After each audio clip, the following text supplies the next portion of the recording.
First, a demonstration.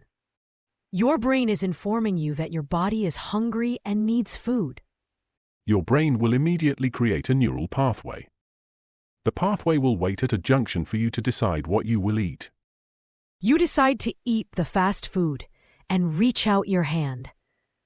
The brain completes the neural pathway to include fast food.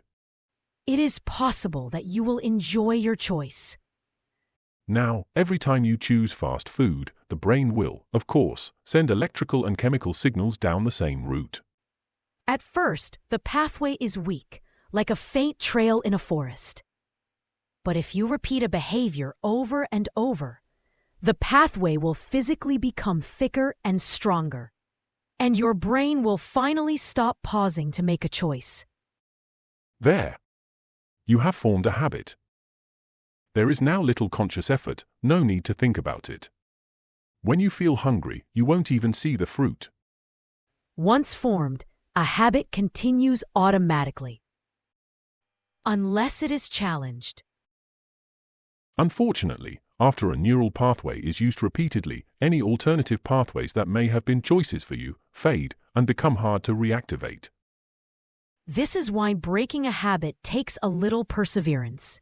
It quite literally means rewiring. This is not a lecture in neuroscience.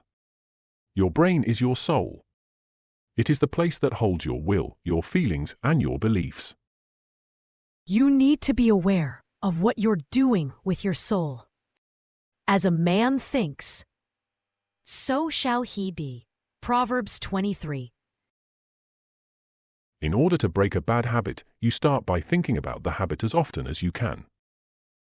The brain takes notice of this and becomes aware that there is some issue. Very soon, you will notice that the habit slowly becomes less automatic and it will start to pause at the junction for an instant, particularly if you have been preparing a second option in your mind. And here, you can break the bad habit and make better choices. There is an urban myth going around that it takes 21 days to form a habit. I'm afraid research shows that it's more like 3 months for the brain to become automatic.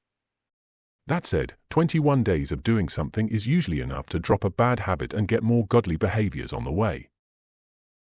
When the Bible talks about the heart, it is talking about your soul. Luke 6:45 makes it clear.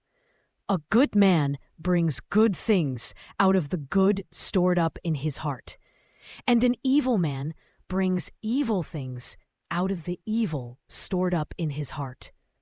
Paul compares spiritual discipline to athletic training, intentional, focused, and self-controlled. In 1 Corinthians 9, he says, I discipline my body and keep it under control, lest after preaching to others, I myself should be disqualified. So, focus and start to challenge the ungodly habits you have. Pray for strength and wisdom. Your God is only a prayer away.